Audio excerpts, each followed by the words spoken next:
Welcome to South Omaha Speed. Got a great treat for you today. Pretty excited. We're at George Roseland's house over here in Council Bluffs, Lake Manawa. He's going to tell his story about what it was like to hot rod in Omaha in the 50s from the start. What it was like hot rod in the old Fords and moving on to the Oldsmobile Motors and then Bonneville and all kinds of great stuff he did throughout his life and still doing. And then, of course, we got Pops here. He came along because he heard that we're going to go eat after this, possibly, and we're talking hot rods, so he's not going to miss that. So we brought both hot rods over. We got George's Merc in the background, so glad you came along and joined us, and we'll get started here in a second.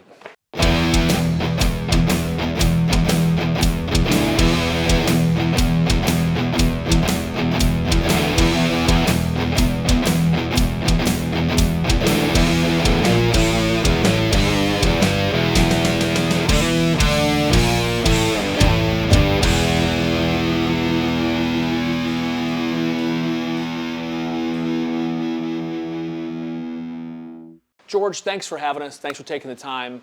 I thought if we could start back to the beginning, maybe how you got into cars, maybe your high school days. I know you tell a story about possibly wanting to change high schools that your mother wanted you to go to because there was a shop class there. If you could maybe start there. Because my mother wanted me to go to Central High to get a college education, and I argued with her. I wanted to go to South High because they had auto mechanics and shop classes, and after a couple of years of arguing with her, and she relented to let me go to South High School, and I went to South High School and took auto mechanics with John Overholtz was one of my teachers, and then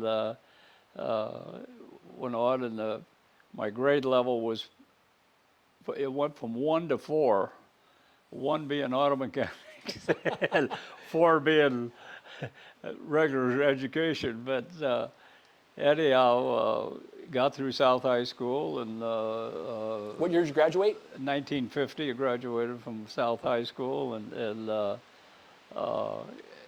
we had a 36 Ford that we drove back and forth to school. Took 2 fenders off the front and a set of dual exhaust that we makeshifted together, and it had more leaks than it did anything, but it made noise, and that's what we was after. And we really thought we had a hot rod, and went on, and then helped a friend put a camshaft in a 35 Ford Roadster that he had, and went that route. Then after graduating from high school, and my best friend Dwayne Burson got drafted into the service. We all got drafted to go to the service. I had a bad heart. I had a heart murmur, and they kicked me out, so I didn't go, and the rest of them all left. In the meantime, I bought Arbor Chronicle. It was a Deep Rock at that time. And were you working at a small garage next to Dinker's at Well, first? before that, that was in our high school days. When Dwayne and I was in high school, on 29th and Castellar, the Mersecs lived on the corner, and they had this little garage, and we rented it to work on our cars to get us through high school. And we would go down there, and then we started working. So then B&R Motors, we call it, Burson Roseland Motors. And you talk about a safety issue. We our source of heat was a pot-bellied stove, and we cut tires up in quarters and threw them in there, and that stove would turn red hot. But the scary part of it now, looking back, was the car had a pit to change oil. You roll the car back, and then got that one guy get down in the pit. Then you'd roll the car over the pit, and then you'd be working on the top. And if you had a fuel pump or a fuel leak or gasoline or oil, he's in there. You talk about being in an inferno garage. Right. Stop, and here's this furnace right over here, 10 feet away, red hot. But there was no fear in them days. It won't happen to us, and it didn't. You do a lot of local street racing there, going to different neighborhoods then and Yeah, racing? and all over town. We'd go to South Omaha, we'd go to North Omaha, we'd go to twice in South. We'd go down and visit the Kidders down on L Street, and then over the Holcombs was over on Q Street, and the Holcombs was quite a family, and we'd take our cars, and then there'd always be 3 or 4. You'd go with 3 or 4 cars. So you never went anywhere with just one car, you know. And, Sure. And then we'd go to North Omaha, and a guy by the name of Noogie Khan, he'd get a group together out there, and we'd go out there and have a lot of fun. And so we done very well, and had a very good time doing that. And then progressed up into a roadster, and in the meantime, Bob Hartwell with his 40 Ford. He moved to town from California, right? Yeah, he moved from California when we was racing the 39, and he taught us a lesson. He just spanked us terrible when he come to town, and he was so far ahead of us, but he was working on it there at 32nd and Arbor at our place and all, and then he rented that little garage that we had and started a little speed shop down there, and that's how he made his money after his uncle fired him up there at the service station. You had told a story before when you were doing some of that early drag racing down there on F Street. And I know that was on Sunday mornings that we would go down there, and we would go down there with your dad and everybody else, and we shouldn't be there at all. We should be in church on Sunday, but we went racing on Sunday mornings, and the people would line up on F Street, and you can't believe this, that you could assemble that many people, and we would come from the ravine down there. Before the bridge was in, right? The bridge wasn't in yet, right? The bridge wasn't in yet, was it, on F? Or was the bridge already over the creek? Yeah, right there at the creek. Okay, there was a bridge there. Yeah, it is an old. Okay, it was an old. Well, I don't remember if it was, if it was just a creek bit or right. whatever. But you go from there was, the construction wasn't there. There was a few houses there. That was about it. So from the creek back to east towards 72nd is the way you'd race. And but that was the length of our racetrack. I don't think it was a quarter mile. You go down there today, it don't look like a quarter mile. Right. But we'd be down there on Sundays, and we'd race till we had to leave. And some days we get down there, and they never bothered us. We could be down there all day; they wouldn't bother us. But how many people you think you'd have down there? How many people you think could show up? How many cars? to watch it? Yeah. Probably about 20, 25 cars, and then you'd have 200 people. Wow. They'd line up on the sides up there, they just pull off to the side. But at that time, when they come out with this new one, this TV program where they were showing they used to call it Street Racer or something, like 5 years ago when they was actually, like it was illegal, but not street racing, yes. that they done that. It's just like going back into history, and that's the way it was. And if everybody hung around the drive-ins and hung around the stations, like to see what's going on, where they're racing this weekend, where they going. We also raced out by the surf side, and where the surf side's at, and we would race from the surf side back towards Omaha. There, people would line that bank on Sunday mornings out there that was there, and we really had a celebrity out there that the world don't even know about it. And John Piercy was his name, but he was General LeMay's crew chief, and he had a Cad Allard that they campaigned, on the deal, and he brought that out there one Sunday morning. Wow. Could you imagine what would happen if he would have gotten picked up with that General LeMay? You guys had raced it off at one time, right? Or you guys used to race there? That's how we got in and out of off. It was from John Pearson. And they held races out there, and Jack Nichols had a 31 Model A coupe with a big flathead in it, and all. And were racing out there on a Sunday morning, and he broke a gas line and it caused a fire, and the car burned up, and that was the end of our racing it off. But boy, the safety people came down on us and Sure. threw us out of there. But Right. that was a lot of fun at that time to get it to that, that we thought we was having fun. Right. The first official drag strip to open up was Flightland. Was the first official one out there? No, Scribner opened twice. Scribner opened up the first time Scribner opened up. 53. Was it 53 or 50? it was- Back there, I got a trophy You up said there. 53. Yeah, His trophy. 53, and we were on Scribner a lot of years. Then Sioux City at the air base, they raced there. The Lincoln Air Force Base, they had some races there. They had races at Grand Island, and then Kearney come on later. And a lot of people traveled to Julesburg. They traveled to different parts of the country, and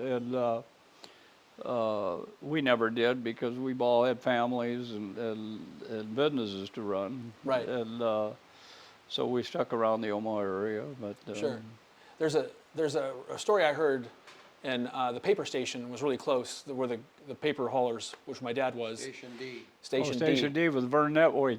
Yes, and He was the boss. then the shoe guy next door, Tony. Tony the shoeman. Yeah. Yeah. And that building's gone, right? The old paper station. I think it's. Yeah.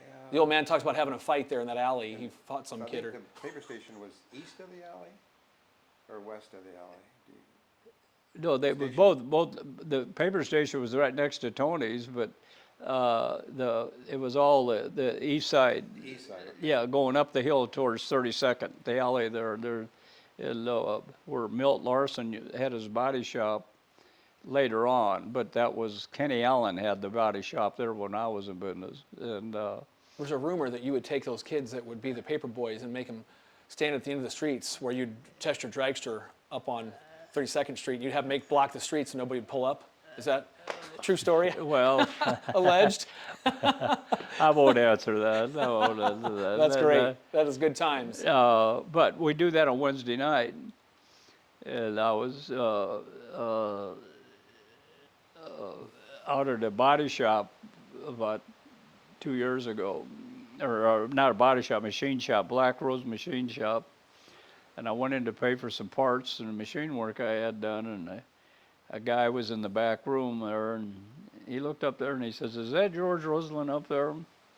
And he's the biggest blank that I've ever met in my life, and so I'm visiting with, paid my bill and all, and I said, "Now who's that guy that hollered at me? I want to talk to him." Yeah. So he comes walking up, and I says, "Sir," and I didn't recognize him, "Sir, I'd sure like to know what kind of a problem you have with me." And he says, "Well, I was at your place at 32nd and Arbor, and you banned me from coming on there because I misbehaved around the cars, and so you made me get off your property. And I had to sit across the street the rest of the time. You never would let me back on your property."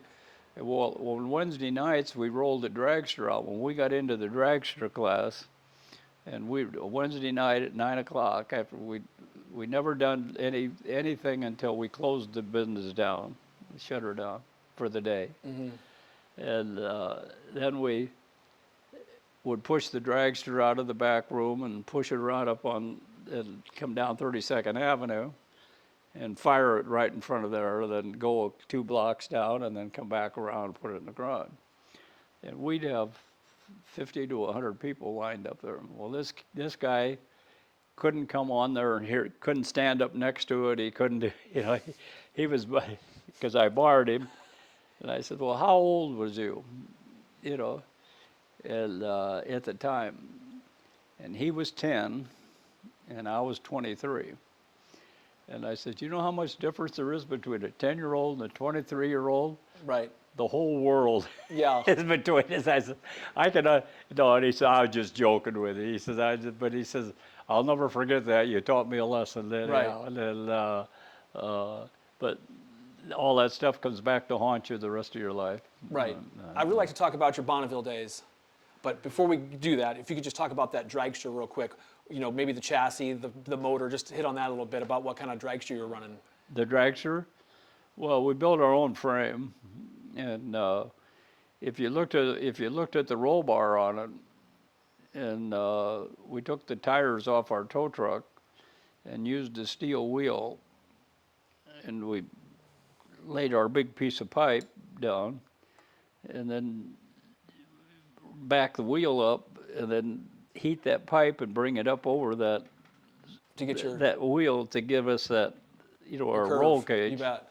And Bobby Ellick welded plain steel, and we took a V of stainless and had it bent in a V, and then he welded stainless to regular steel. Yeah. Well, when he welded it, when he got all done, it had like a bridge to it. Well, it became springy. So we took away the front spring, and we had I bought a Crosley front axle, put a Crosley front axle, and run it without a spring, and that thing was handled. We ran 150 mile an hour with it, which wasn't too bad at the time. Sure. And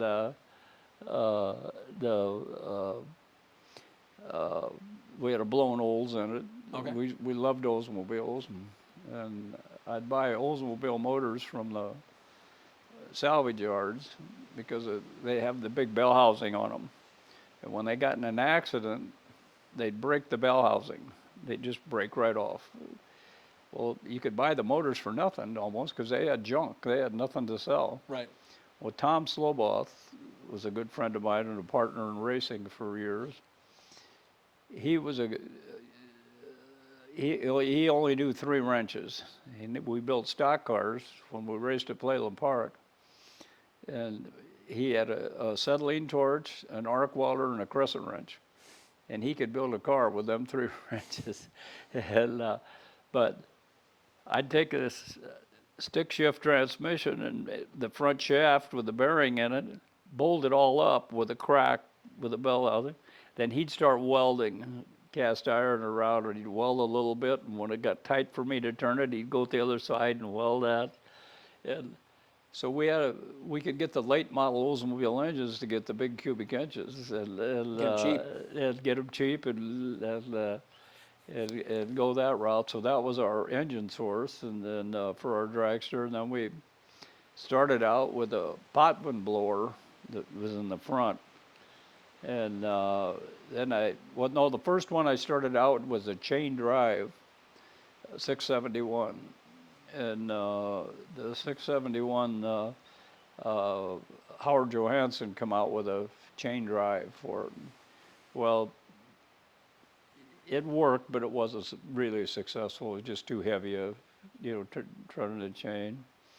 Then we went to the Potvin, and the Potvin wasn't that didn't make us go that much faster. And then we went to the Gilmer, and that, made us go a little faster, but we never went to fuel injection. I run 8 Stromberg 97s on it, and we wanted to change jets. It took a week. Sure, I get that. The 4 Square Junkyard my dad used to go to, right down there by the old shop, down by Dinko's. 4 Square Junkyard. Yeah. That's where we used to go down and get a lot of our old parts, and we had a lot of fun with him down there, didn't we? He was well, what it got to be that we busted so many of them Ford gearboxes and a lot of people didn't know that you could use the 49s and all the way up to 53. Them gears fit the old gearboxes. Top shifter. Yeah, and so what we would do, Tom Sloboth found this out. We'd go to Kaplan's down on 24th and Q Street, and go down there. Well, they sold you everything by the pound. So if you wanted to buy a transmission, you bought it with the grease in it and the bolts and the nuts. He carried a sledgehammer in his trunk. He'd walk up to them bell housings and smack them with that sledgehammer, and they broke like a light bulb. Wow. We'd reach in, take the gears out. Now we're buying for 1/10 of the price was what we was paying for. 5 minutes of work, and you got the gears, So when you decided to make, if we fast forward, Just want to hit on your Bonneville days and talk a little bit about that. And the guys all got back together and just talk a little bit about that and how that came about. Well, we was drinking beer at Jimmy Carl's house, and we talked about car clubs are beer drinking clubs. There's no other way to put it. And we talked about going to Bonneville for 20 years. You know, one of these days we're going to go one of these. So I told everybody, you know, we're all getting older, and if we're going to go, let's go. What year do you think this was? Oh, probably 13, 14 years ago. Okay. 15 maybe. And so I said, who wants to go? Well, Schumann popped up first. He was standing next to me, and there was Harold Schumann and Larry Kane and Ralph Howard and Jerry Vincentini all decided we're gonna go. Well, then Kevin from the garage was the fifth one, and the Jerry and Ralph, they had a little falling out, so they dropped. Ralph dropped out. And then Jerry, he stuck with us. Well, we had the 44. We started with that 44, and we just made a pact that if we started now, it's not just a dream. We're going to stick with it till we go 200. And when we go 200, we'll just get rid of the car and go from there. And so we went out there, and we couldn't keep motors in it. We kept blowing motors, and then the problem was that we needed a dry sump oil system. Poor Dwayne was just building motors, and then we was destroying them for him, you know. And when we went to the dry sump oil system, we never lost. The same motors run forever, but anyhow, in the meantime, we got it up to 160. Was the fastest we got that Ford up to, and so then we decided, well, we need to aerodynamic it, and let's chop the top and make a faster car out of it. And Jerry says, no, I donated the car, and you're not going to cut that top. Absolutely not. I want it back. I'm not going to let you cut the top. So he took the car as a Bonneville car back. So we had lost that. A friend of mine by the name of Dwayne Menke from South Omaha. You made a run at this car too, didn't you? Huh? Did you try to get a hold of the Omaha car? Yeah, well, I tried to get, Harold, Rick Powers, that just passed away, that had the car. And Harold contacted Rick, and Rick says, well, let me talk to George and see. And so Rick says, yeah, you can borrow the car. And we thought it'd be fun to take this car out there and rejuvenate it and all.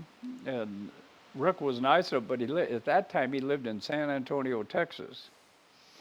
And he says, come and get the car. You can take the car, but I want it back when you're done with it. And I said, Rick, that's, it'll be nothing like what we leave with when it's done. And by the time I drive all the way to San Antonio and then go take it apart and then take everything on back, it just won't work, right. So we had to abort that idea. And then we went with Dwayne Menke, and he called me up and says, well, I got a Studebaker Coupe. I'll just give you, if you're going to Bonneville, I'll give it to you. Well, he gave it to us, and Lord and behold, I didn't know what it is, but Schumann being I guess I'd call him a parts collector or whatever. Porter? This car had probably a couple $1,000s worth of parts inside it. It had a pair of real perfect fender skirts. It had It was a 41, yeah? Yeah. Studebaker? 41. And so Harold, all that money went in the pot. Harold thought, well, he says, I want the fender skirts and I want this and that. That's fine. Just what are they worth? And just throw the money in the pot for the car because we're going to use all the money that we Sure. go of it. So we got the car plus all that money to build a car with, and at the time, Joe Bailey was just a youngster working down there at Rick's, and Rick said we could use his shop to chop it, and so Larry Kane was really an accomplished body man, really a very good metal man. He's probably one of the best, I think. And so he agreed to go down there and work in Rick's body shop and chop it, and then we'd go down there and we cleaned it all up. Well, it was bad. The floors were gone and everything. So Larry not only chopped the top, he rebuilt all the floors, and then he boxed the frame, and he got that all ready to go. And he but Joe, this whole story comes back around. But Joe had never chopped a top before, never done any of that. He got to work with Larry to go through that process and all. And then he dropped out of the picture for years, and because it was our car and we was going down, and we raced the car and kept going faster and faster and faster. But it took us almost 7 years to get from 185 to 200. And one year I went out there and I made nine runs in one day, and they all averaged between 194 and 199.4. Right there. We couldn't get it over, but I changed timing, I changed jets, I changed weight, I changed everything. Nothing made a lot of difference. Well, what we was fighting wasn't that little Chevy just didn't have enough torque to push us over the hump, and we're pushing air through like a brick through the wind. You're breaking a hole in the wind, and it just didn't have the power. Was it small block at the time? It's small block at the time. It still got a small block, and so anyhow, I went up with Stevie Smith, one of the chief inspectors up there, and says, "Stevie, any of your buddies got any rear ends?" I thought, well, my theory was always wring its neck, turn more R, drop a lower gear ratio in it, multiply the power, and you're going to go faster. And here's this old guy standing over here at the side and listening to the conversation and all, and he grabbed me by the arm and he says, "What's your torque value? What kind of torque does that motor put out?" And I said, "I don't know exactly, but whatever, three something at that time." And but I didn't know that for sure. I said I could call Dwayne and ask him, but he says, "You're going the wrong way on your gear. Gear back the other way. Let your torque break the wind. That's what torque is for." Mm-hmm. And so instead of trying to buy I had a 350 in it, and I wanted a 383 or a 411 I was going to put in them. Well, according to my RPM gauge and all, the 411 would be a pretty deep gear, and so he said, "No, go the other way." So we come back home, and we didn't make it, and go back the next year. But I put a 291 in it. Found a 291 from NASCAR, and put that in it, and 202. That was it. That's it. And then now it's got a 247 in it, Right. And aerodynamic, the way the cars are set today. Well, we'll finish on with the story that we got our 202, come back, and everybody said, "Well, what do we do now? Or we mission accomplished. Everybody's happy. Everybody's saying, well, we done what we wanted to do." I said, "Well, I told you guys that we'll sell it. It's for sale. Anybody want to buy it can buy it, and we'll just divvy up the money. Write down the percentage." So I advertised it for sale, and on the internet, put it up there and buy now, $12,500. And I looked at the buyer, and the buyer was Sam Hornish. So I never heard nothing. You know, they're supposed to pay for it in 24 hours, which they did. They paid for it in 24 hours. Still never no contact. Right. So finally, when I had no way of knowing who bought it or whatever it was, and then they sent me a paper and it had his phone number, I mean his name and phone number and everything on it. So I called him up and I said, "Are you the Hornish family from the racing family?" And all. And he says, "Yeah, I'm senior. Junior's the Indy 500 winner." And I said, "Well, you bought a Studebaker Bonneville car on the internet?" And "Yeah, I did." And I said, "Well," so we had a little discussion, and he says, "Well, we're going to be racing in Iowa, and when we're racing in Iowa, I'll come over to visit with you and we'll get it out of there." So anyhow, he pulls up to the garage Saturday morning, and most of us were up there. And he comes walking in, and he looked around the garage, and he says, "I'm back in history. I'm back the way my dad's garage was when I was a kid." So anyhow, he says, "You also told me on the phone that if I needed help going out there, that you would go with me and help me." And I said, "I sure will, you know, and all." And he says, "Well, I'm just going to leave the car here." But he says, "I'm claustrophobic." And I says, "You're what?" And I says, "There is no such thing. That's a myth. Whoever come up with that idea, it's a myth." Sure. I says, "Go in that room right there and tell that guy in there that your story, that you're claustrophobic, and then come back out and we'll talk about it." Well, I got a big mirror up at the garage. In the back of the mirror, when you're standing there taking a whiz, why he came back and he says, "You're funning me. What are you doing to me?" And I says, "No. Did you ask him? Did you talk to him?" And I said, "I can cure that claustrophobia from him." "Well, how are you going to do that?" And I said, "You come and spend 3 or 4 days with me before we go, and I'll put you in the car, put the uniform on you, and have you get in and out and everything." And so he did. You know, there's a man that's we got more money, and money don't mean nothing to him, and it's just.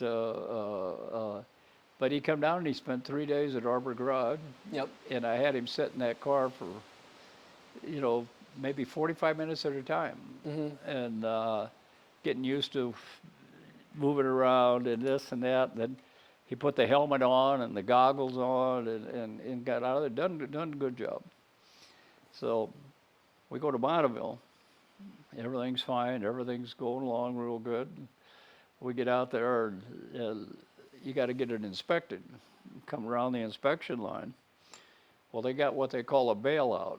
You get all dressed up in your uniform, and then they call fire, and you got so much time to exit the car.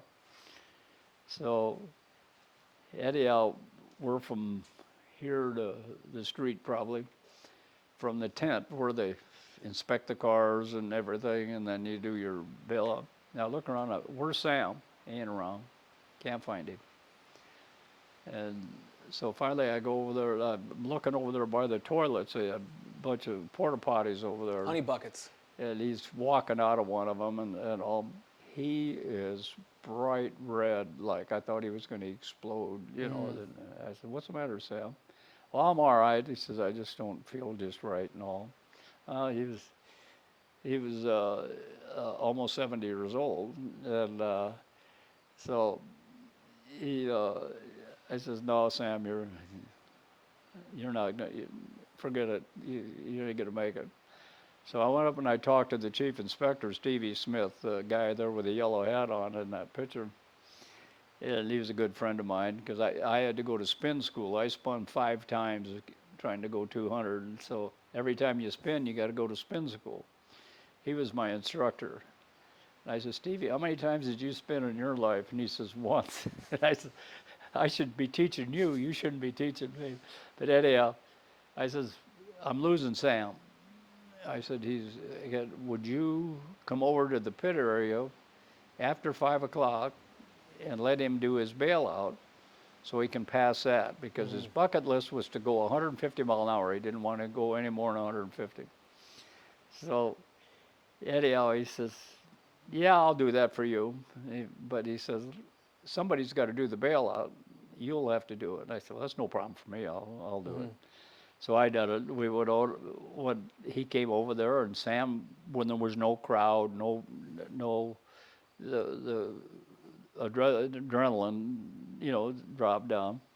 So he done that to hurry up the conversation. He went through, passed all that. We get him in there, and we put a piece of tape on the tack, because you got to go 150, 175, 200, and you can't go over that.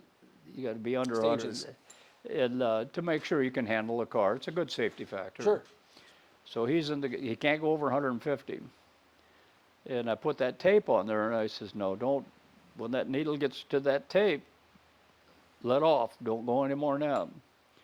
He takes off, and shit, he runs 180. First time down. Wow. First time down.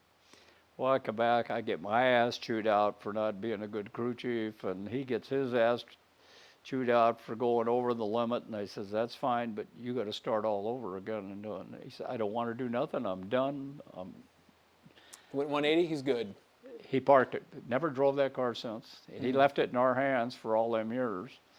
And then he went with us every year.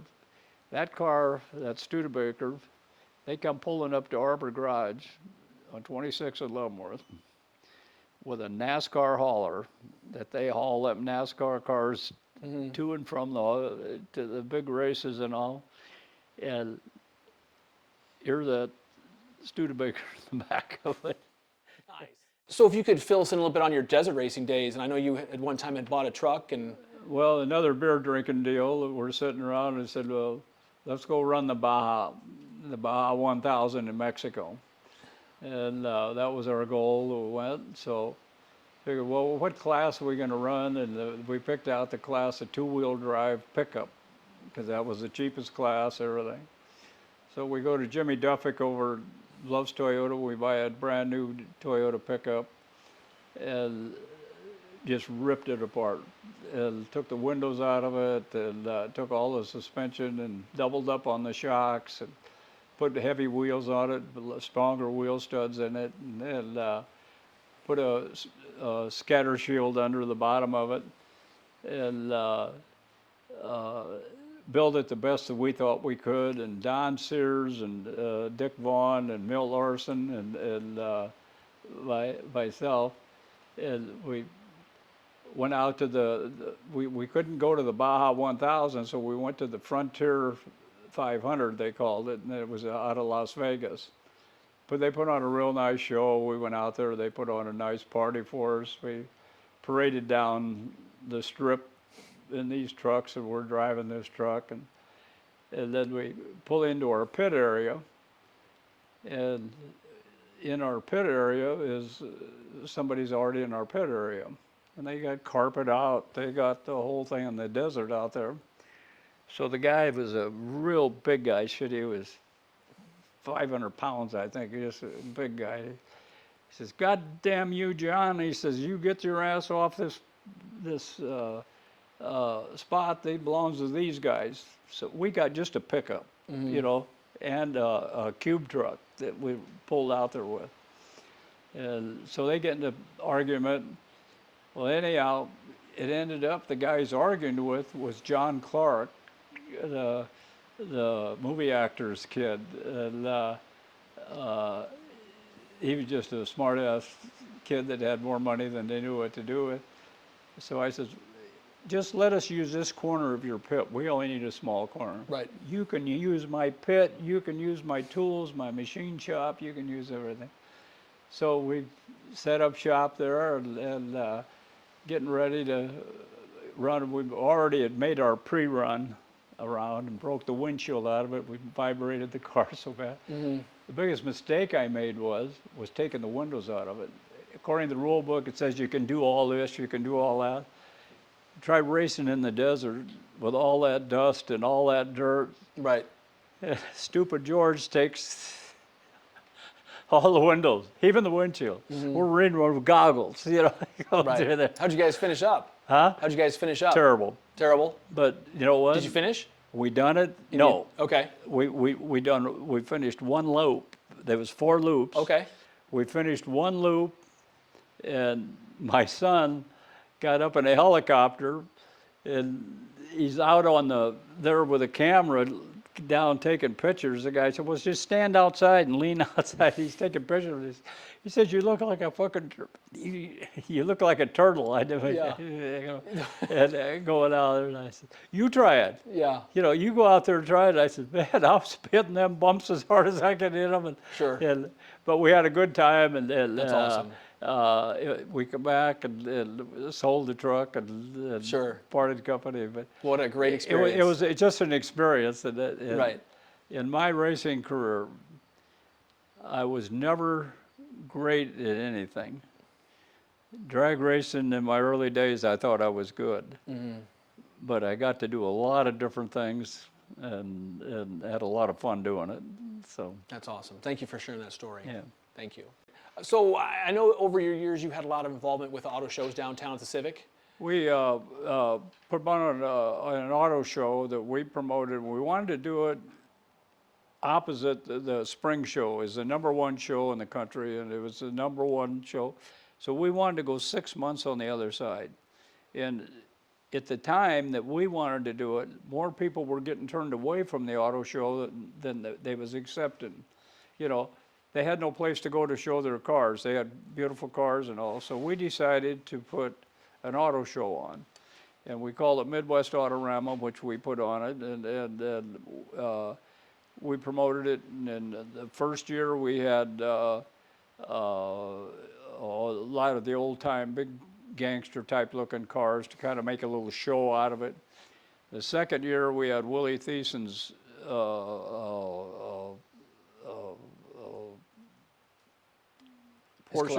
Porsche, the real fancy ones he had. He had a whole collection. He put them down there as our draw to get a draw. And then we had the bicycles in that done all of the tricks on the bicycles. Yep. And we built a skateboard for that and all. And then we had Bigfoot. Bigfoot. What a life changer that was. Remember, Dad, we were down there on the floor, and I was just I got to ride in Bigfoot. When he went over the cars? Yeah. Oh, my gosh, that's awesome. And That's Bob awesome. Chandler, and great guy to work with. And the first time he'd ever done it, he didn't want to do an inside show because he was scared of glass and parts and everything getting around people. But he agreed to do it. And First time? Yeah. Wow. And boy, did we make money that year. I think I got a hat, a T-shirt, the belt, the socks. I mean, I was like, whatever I could get Dad to buy me on that Bigfoot, I was hooked. I got a little Bigfoot truck in the other room and it had a battery on it. And I used to cheat with, I had 6 of them that I bought. Yeah. And they took D batteries in them. Well, I converted mine over to a 9-volt battery, and man, I could smoke.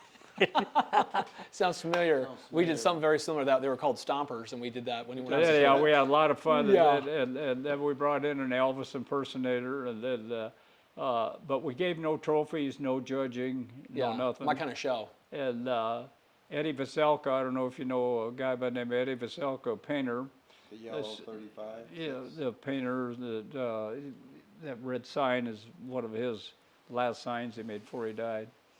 But he made us a Pac-Man car, and we got in a lawsuit with Bally Corporation because the end result of the lawsuit was that they had $150,000 in their Pac-Man car.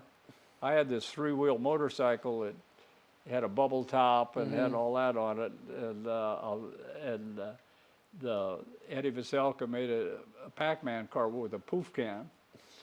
And when the attorney was asking me about, the car and all, and I said, we had $25 in a poof can.